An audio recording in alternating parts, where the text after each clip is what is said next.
Welcome to the Diversity Connector podcast, where we explore the rich tapestry of human experiences. I'm your host, Gertrude Mache, and I'd like to acknowledge the traditional custodians of the country on which we meet today.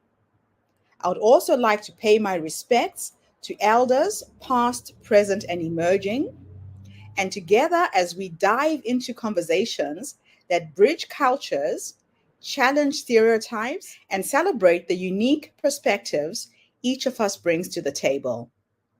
Each episode is a journey through stories and insights from a kaleidoscope of voices, each sharing their colorful narrative. Whether you're at home, on the go, or just anywhere in between, you're now part of a community that values understanding, inclusivity, and the beauty of diversity. So plug in your headphones, get comfortable, and let's connect through the power of our shared stories. Welcome, and thank you for joining us on the Diversity Connector podcast. Hello, everybody, and welcome back to the Diversity Connector. This is Gertrude Mache here in beautiful Melbourne, Australia. And today I am graced with the presence of yet another fascinating guest. Welcome, welcome, welcome to our tribe.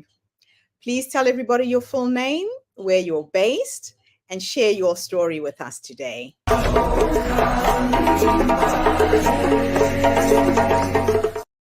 Hello, everybody. This is Gabrielle von Bernstorff-Nahat. I'm very happy to be here with you all today and to share this half hour with you and with Gertrude. Thank you for the invitation. I am based in wonderful Stein am Rhein, a small medieval town on the border to Germany in Switzerland, in the Lake Constance region, where I've been living for the past 4 years. I'm currently on an extended sabbatical. I'm an architect, poet, and painter. And I've been an architect, poet, and painter since I'm a young girl. I come from a family of artists. My father was a restorer of ancient buildings. My mother was a sculptor and painter in her own right, but did so more as a hobby, not professionally. And my late twin sister was a singer and musician, and my youngest sister is a beautiful photographer and works with fabrics and sort of Gobelin-like embroidery. She does very beautiful work as well. So art is really something that's been part of my life since the cradle. I'm very grateful for my parents. As a young girl, I worked in my father's workshop with his tools or with my mother's painting tools. I browsed through all their art books and was particularly taken at the time as a 5-year-old by Botticelli and Caravaggio already. Caravaggio, these dark, beautiful angel paintings really accompanied me in my younger years, and Botticelli's beautiful springtime painting was inspiring with all its life-loving, engaging aspects. And there were other paintings too, and painters that I loved a lot. As a young girl, I drew. I made my own shoes in my father's workshop. I built dolls' houses and so forth. And as a 12-year-old, I moved with half of my family, with my youngest sister and my mother, from Switzerland to the United States. And I spent 15 years living in the United States, studying and practicing architecture, art, and poetry. And then I moved to Hamburg for 20 years and practiced mostly architecture. And then in 2009, I moved back to Switzerland. Now I'm a one-woman show, and I do architecture, painting, and writing in an atelier that I open to the public. which is a very nice experience. It's actually my dream come true to live in a small house with an atelier in the ground floor that I can open to the public. As an architect, my life began in New York, working from the kitchen table. We did mostly renovations. I was studying at the time. My husband was also, my then husband is also an architect. And we began doing additions for private homes around New York City from the kitchen table on. And then in 1990, I won a competition in Hamburg, Germany, where my former husband is from, for a large project. So we decided to move to Hamburg, Germany from New York in 1990. This was just around the time of the fall of the Berlin Wall. It was really buzzing, and Hamburg was beginning to develop. There were a lot of gold diggers around. We tried to stay away from them. We were very fortunate and got really beautiful cultural projects, doing a children's theater, doing social housing and housing cultural projects, redeveloping industrial areas around the city. So we were very fortunate and blessed that we were not a part of this sort of gold digging atmosphere that ensued in Germany after the fall of the wall. And in the late 1990s, early 2000s, I had a psychological illness that was very severe. I left the office, I left my husband, I left my family. I wandered the streets for a while around Europe. I was all over Europe at the time, partially homeless, partially not.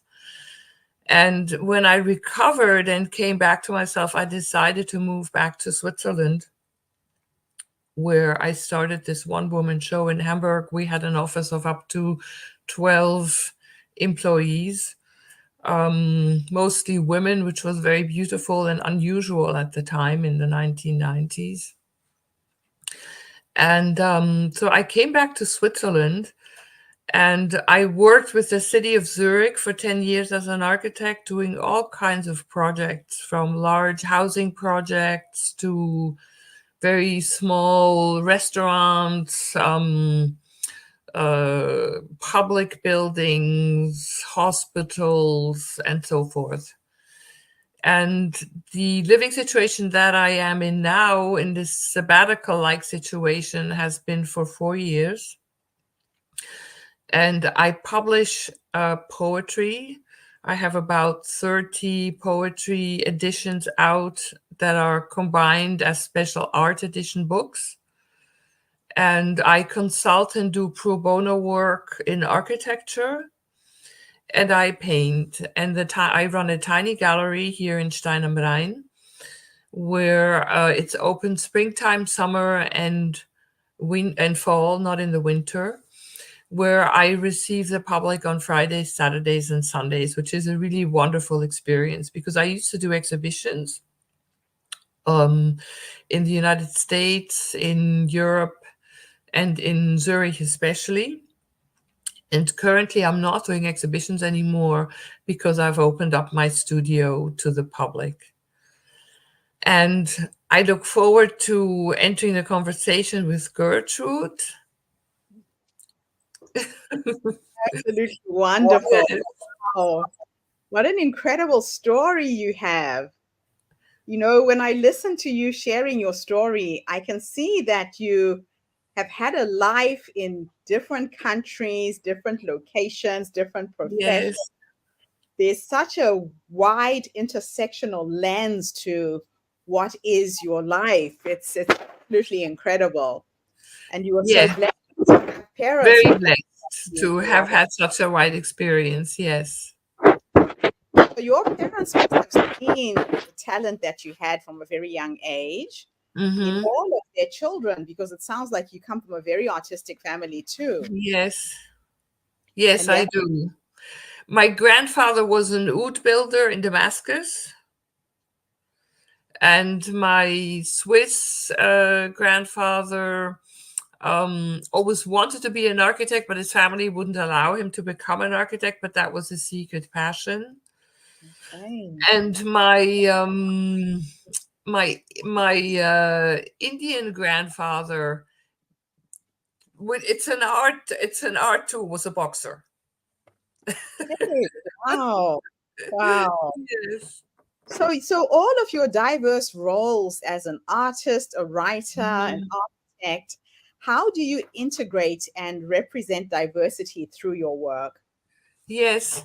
Um, as a poet, I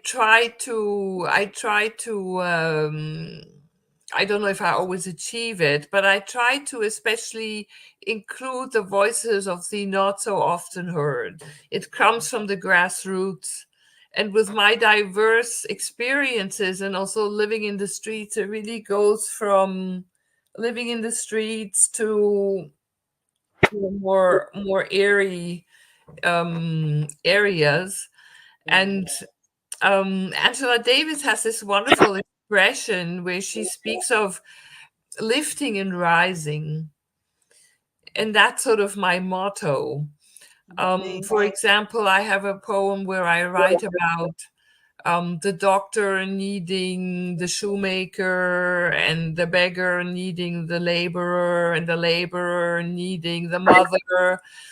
And this is not just a class issue, it's also a question of mutual interdependence. We need one another, all of us, in our different life forms and situations.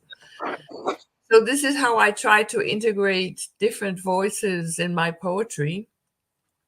In architecture, of course, architecture is a civic art. So there Yeah. you really need to be, with the people and for the people. And my biggest interest really social housing projects. I've done a master plan to replace the deplorable conditions of the refugee camp in Moria before the fire broke out. Oh, wow. So, and I want to continue that project for other refugee camps.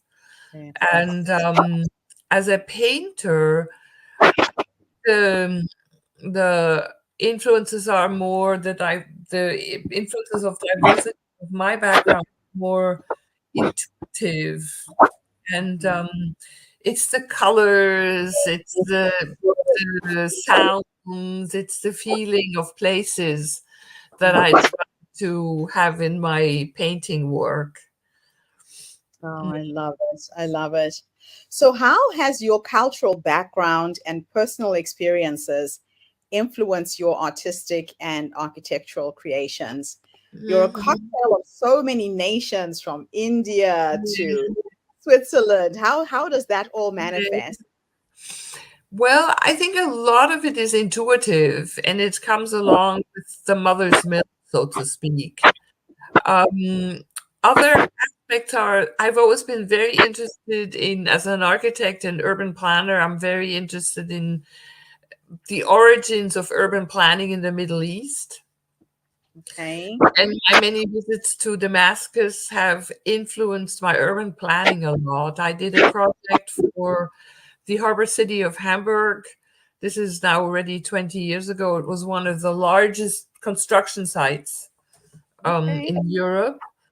And I entered the competition at the time, didn't win it, but it was a privilege to enter the competition.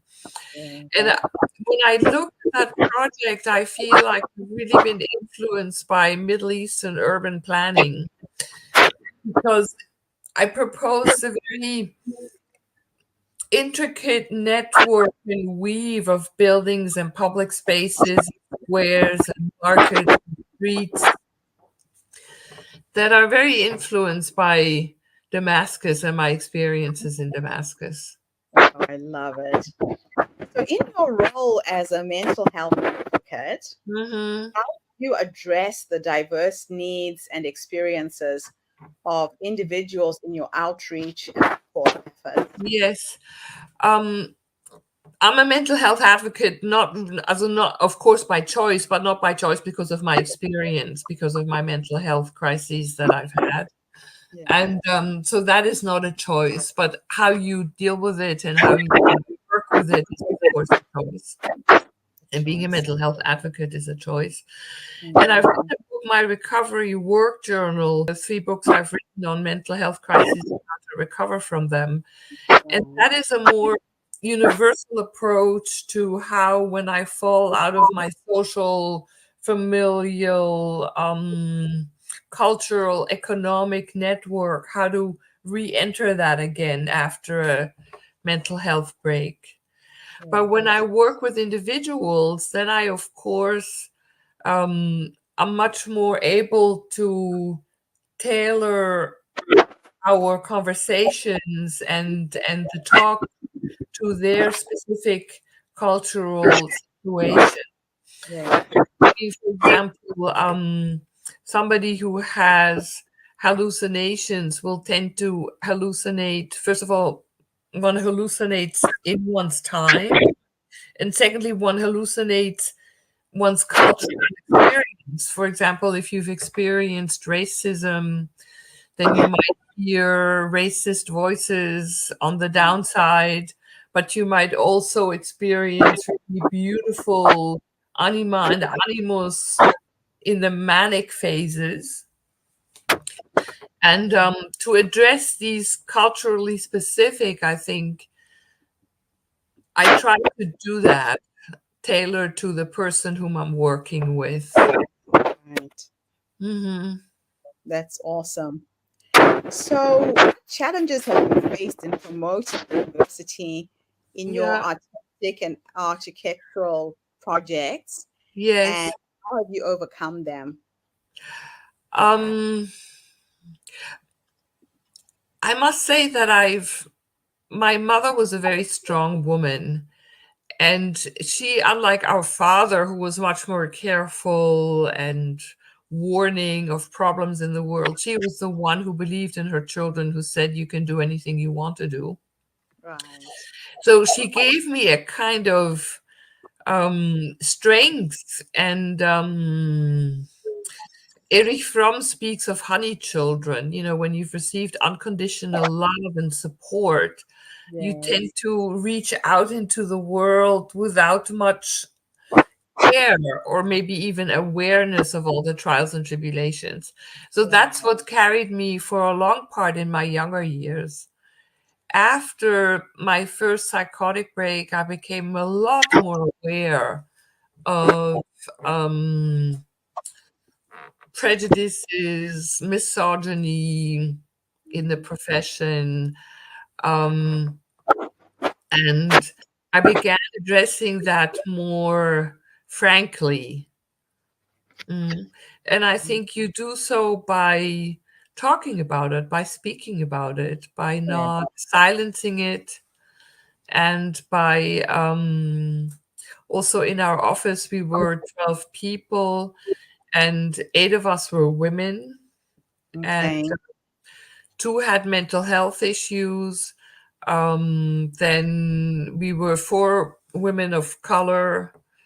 And I really appreciate that diversity, including the men. I mean, I'm not Yes. not ignoring the men, but to work with women has always been something that I've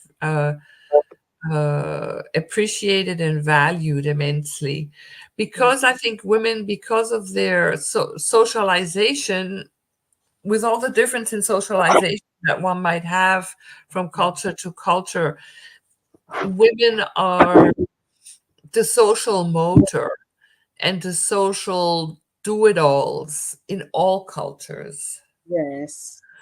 And that is something that binds us. Because I've written one book, Healing from Visionary Psychosis, where I include different narratives of people who have gone through psychosis, the different hallucinations that they've had. And there I've leaned quite heavily on the work of Ziggy Jung, who speaks of archetypes. I sort Yes. of interpreted the different main characteristics of the psychosis to archetypes such as the center, the hero or heroess. I create these. They're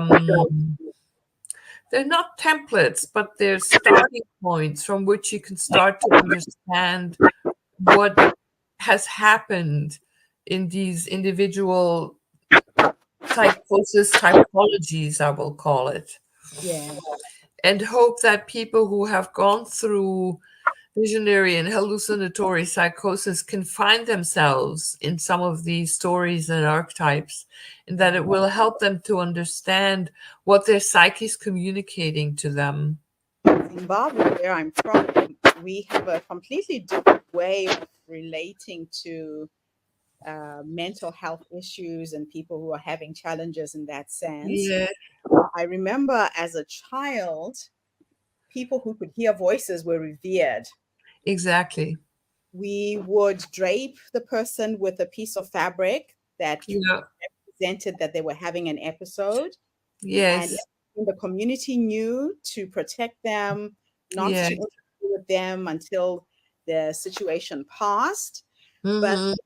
such a beautiful way of dealing with mental Yes. issues. I It's reflect. very beautiful. Yes. Yes. In one of my books, I write about that also. And I received some very angry letters from parents who said I was glorifying psychosis. And I completely disagree, because psychosis is something extremely enriching. It's really a spiritual emergence. And even Sigge Jung says the psychosis itself is not the illness. It's before we've had the psychosis that we're ill. Ah, And the psychosis is already the healing process. So hearing voices, being connected to other realms is an yeah, extremely enriching experience and can tell us so much about who we are, what our potential is, where we might be going. I completely agree with you.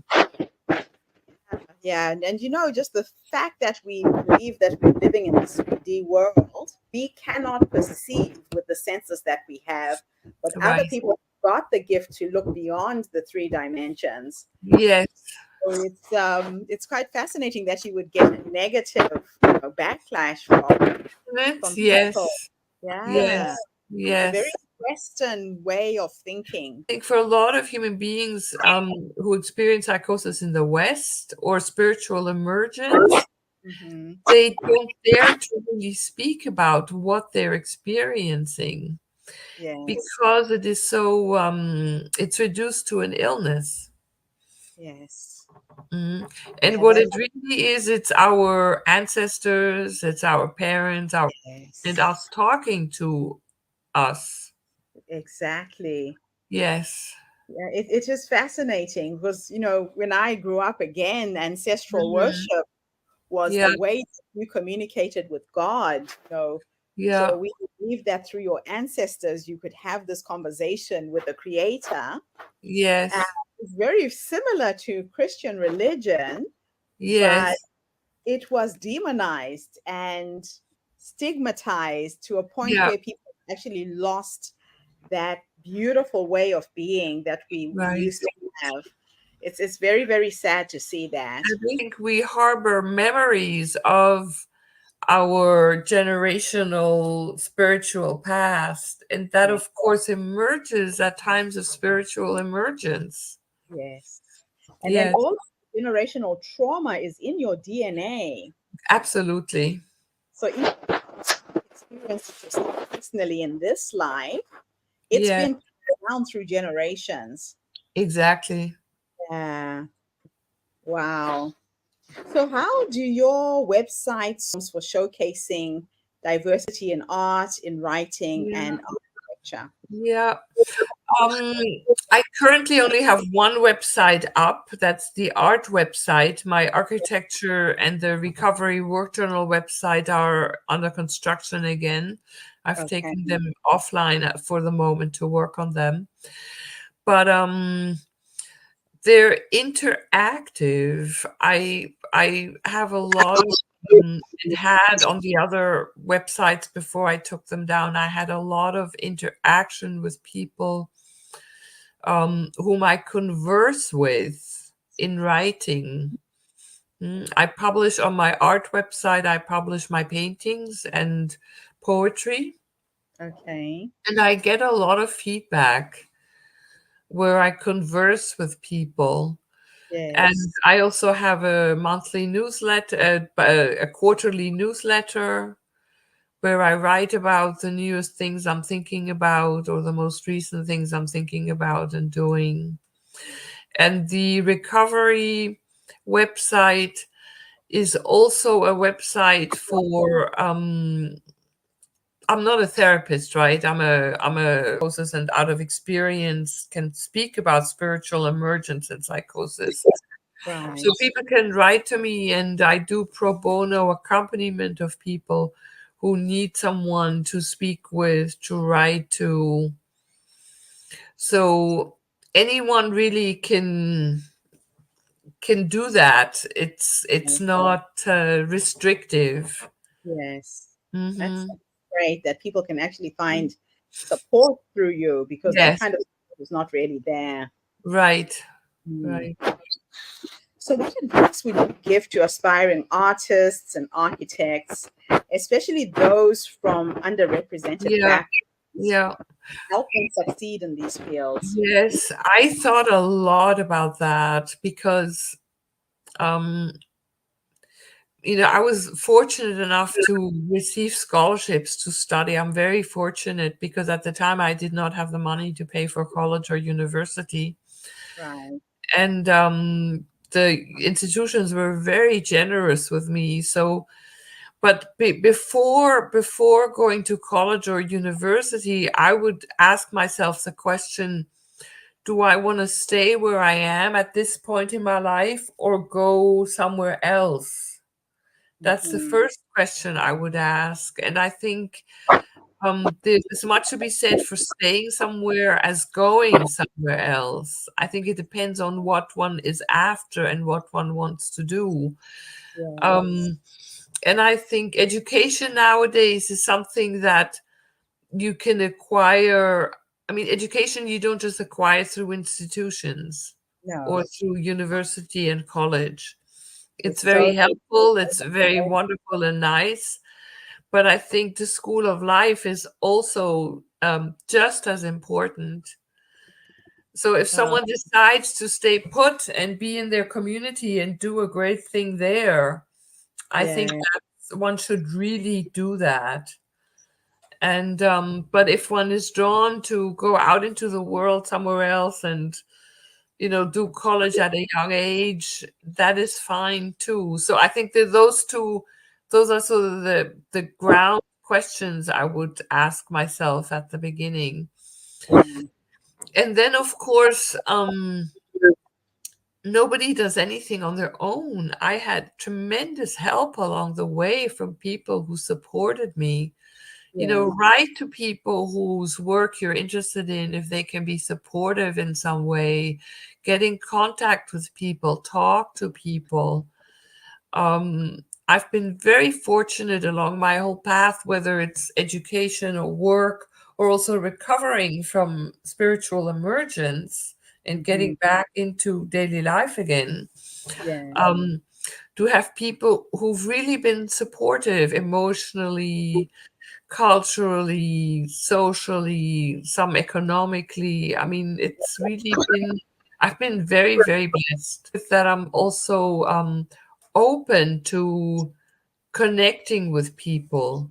So Right. that I think is a very important advice to give is to build a social network, not Yeah. just based on need and what one wants, but also for the exchange. Yes. Yes. Yes. And Yes. I met you because you and I connected on LinkedIn. I don't even Yes. know, but it's been a while, and we've Yes. had just going back and forth, and now finally I've got you. Yes. Exactly. Exactly. And you Yes. don't have to be in the same physical space to make these rich connections with other people. Yes. I love it. That is wonderful. So, looking ahead, do you have any upcoming projects, Yes, specific I do. on anything that you can share? Yes. I'm working on a memorial project for Israel and Gaza. Okay. The terrible events of October 7th and the barbaric war in Gaza currently. Yeah. So I'm working on sculptures as memorial pieces with the names of the victims. Okay.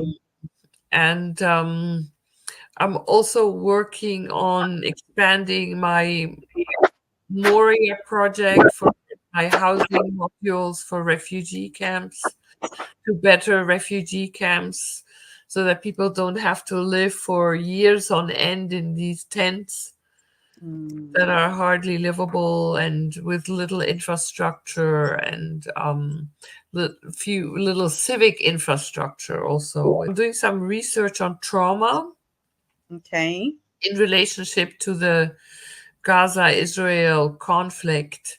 I'm looking at how trauma informs both sides Okay. and how the respective trauma informs also the horrors committed in Israel and in Gaza.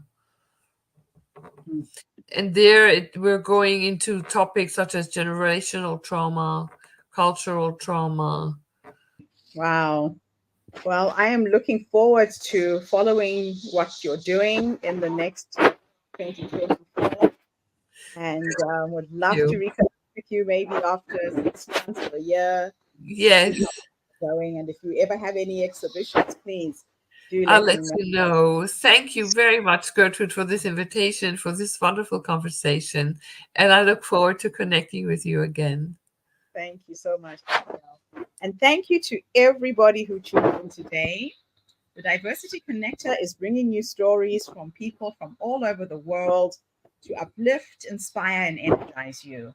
So tune in again tomorrow when I interview yet another amazing guest.